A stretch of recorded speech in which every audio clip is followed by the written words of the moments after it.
mayam insulin manane gise ngarang se birthday chasalubaga ko adum isado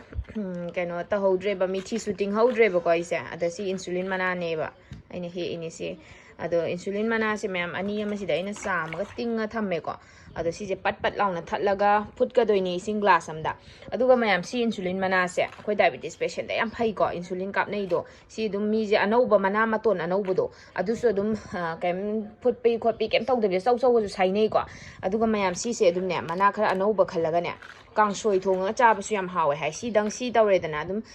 khoi kaino nga kangba kai khara sum hape dana ko adu ngari thumoro hapa dum kangsoi thongba se si sum hawe hai ai am tadi chadri ado aise try tawdoine ba ko kangsoi se yenge charaga ngasi se aduga aina hojik sisu ayuk ne ba ko hojik se ngali ada aina ngarang se mithi juting hodre adudana aina insulin mana se aina block tadi phai khole diabetes patient dana di high crena do thakpagi di utri ado ai sum how to hairake hana su loi khangamani ko mayamna ado ai si phutoi ne ba hojik se mana ni kitani ma si se ado khoi diabetes patient dadi yam phai ba ko ado weight loss ki oina di dum ma'am atai atai do thakpiu ko ai semta semgige to ma'am hangam mana man badau man la pek pek tawre ising glass ema si se mini manga taruk sawan doini ko brong bra aduga mahi chumthoga sum thaktoini ko saure si ayukta si yare ko ma'am ado ayukta dum puk hangi kanda kemcha di kanda khoi diabetes patient na thakpiu ko sugar han thabada suki matik mating bange ba khoina mithi thakpa su phaidana ada ina ngara mithi su ting haudre do mithi aina draga su si dum thakpiyo sintak tawbani ma haw dum ko ada ai su thakka doini icham cham mani to ado sugar han thabani suki matik han thabani adai manen na loi waksale ta thokri ni he sini ko ma'am si thakto ka doini icham cham bani ba ko mithi su ting haudraba mithi su yam phabani ade yum da insulin ke ka hau tar ga dum mana do pat pat thatlaga dum phutpira thakpira loire ko adumai tawra sijina biyu ma'am he ma'am ma'am insulin mahi duni ko hojiki ai do ngarang su mithi su ting haudraba du handak to so po cha ba ho chak pudi cha sande ko dum cha ba ya ba pot ngak ta di we do tar su dum weight ta dem gen taw ni ba dum ayam cha ba do da aina sum thau nung se mo khara ka aga cha da ya da bai chang dang cha ga ko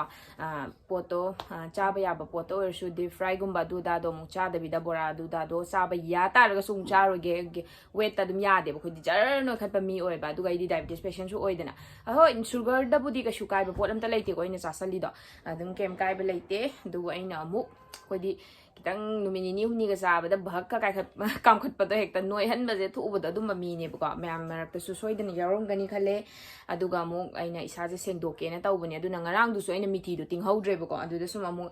insulin mana se aina koi ma boy dei hekla ga kuire ba ko leiba daina amta thakto ke na dum taw ba aina sum mithi na samme na nungdang do dak lang tinga manong ala brong sol thak pa dum haina bi oi gre ba ko adumai taw bai ne do insulin mana si su yam phabani diabetes patient na phajana dum sijina biu yum da pan tar ga di adai aina huji mana anau bu do dum chok chok chok dum saina bane mi cha na bane mayam se do ai budi chade ado ai ngasi huji kangsoi su cha doine gi lunch da insulin mana gi kangsoi se hawe hai adum icham cham na sintak toroga ko adu du ge ina kamai tawge phai ha ba pot sing dong phajana cha ge isa se purat amu zero oil da ko dum sengdok ke khara amu ana khan bai tar aduna mayam ka shu pa khat bi ga nu diabetes patient no oiro weight loss no oiro smaina chasalure ai ngarang mayam chasalure na han dei chasal ai hai 2-3 days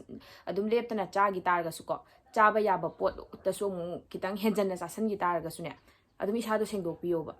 adum ai smai tawre du di ai ngarang na han dei charabani na ai mu sa je sengdoge tawra adum phaja adum maintain tawra weight to ko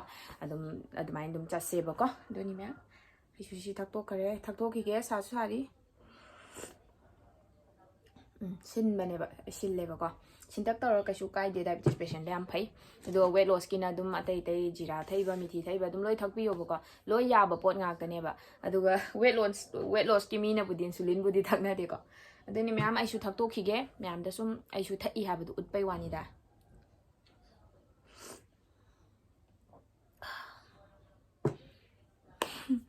lotion gi ge insulin mana se ma'am sintak su taw bane do saugri gi mahau thok taw male ai sum gi enge taw bane ai gi tengkon macha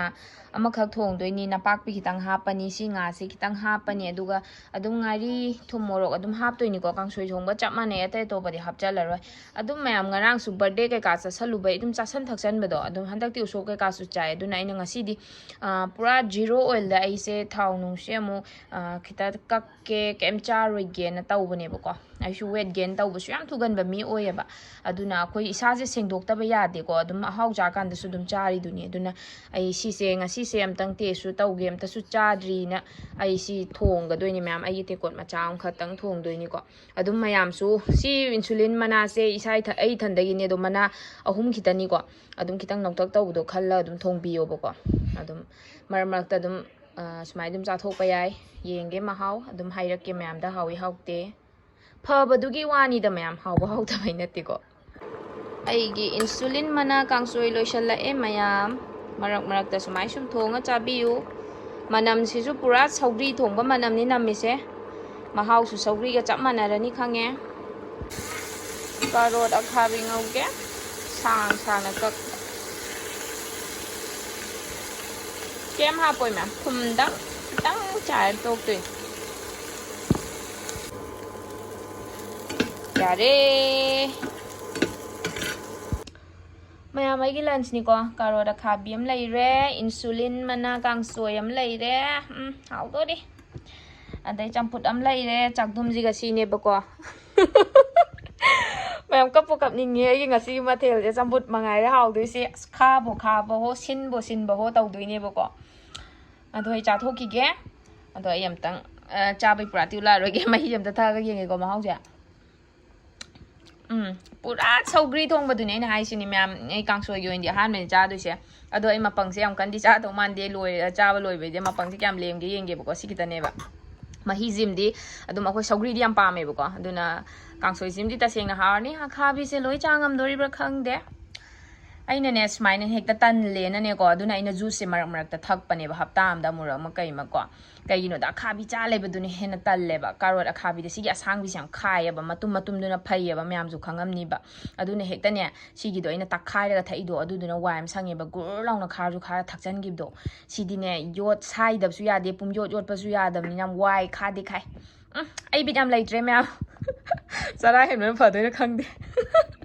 ꯁꯤꯅꯤ ꯑꯩꯒꯤ ꯉꯁꯤꯒꯤ lunch ꯃꯌꯥꯝ ꯆꯥꯊꯣꯛꯀꯦꯀꯣ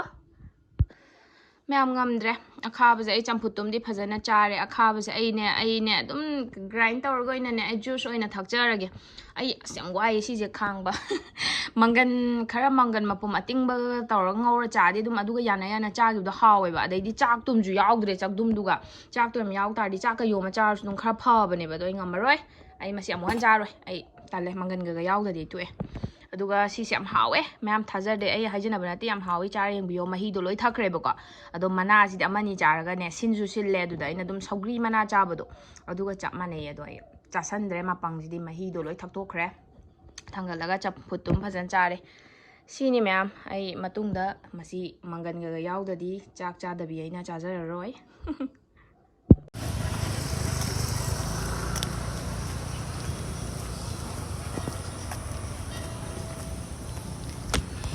ꯃꯌꯥꯝ ꯋꯥꯀꯤꯡ ꯍꯜꯂꯛꯄꯗ ꯑꯩꯈꯣꯏ ꯃꯥꯅ ꯇꯣꯔꯕꯣꯠꯀ ꯌꯦꯟꯒ pressure ꯀꯨꯀꯔꯗ ꯀꯥꯝꯗꯩ ꯇꯧ ꯂꯩꯔꯝꯃꯦ ꯇꯣꯔꯕꯣꯠꯇꯣ ꯂꯧꯅꯤ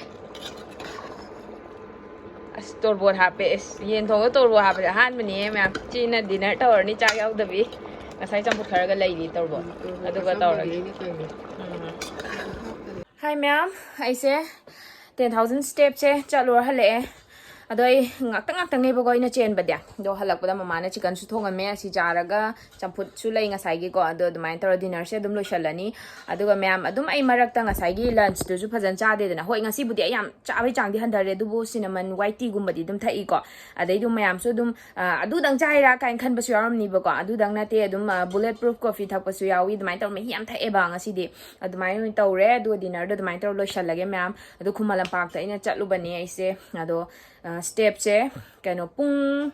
10K ꯁ꯭ꯇꯦꯞꯁꯦ ꯄꯨꯡ 1.5 ꯍꯦꯟꯅ ꯆꯪꯉꯦ pung amaga minute 45 sumai oidoinebako adum non stop ta so leptabida ngaktang bo pothabida adum jab tor chatline myam yam nungai humang su myam takre myam su yari gai adum chatnaba tawbiyo myam adum hai ai adum blog se khara toina mungnam naba honarage irang ke ga song leitramni na ko myam adum ado myam su dumai dum tawbiyo duga nei anauba topa leiba kan dum hapake bako anauba leitradi nukti gi dum chapmane myam adum ai gi video dum thagat piro adu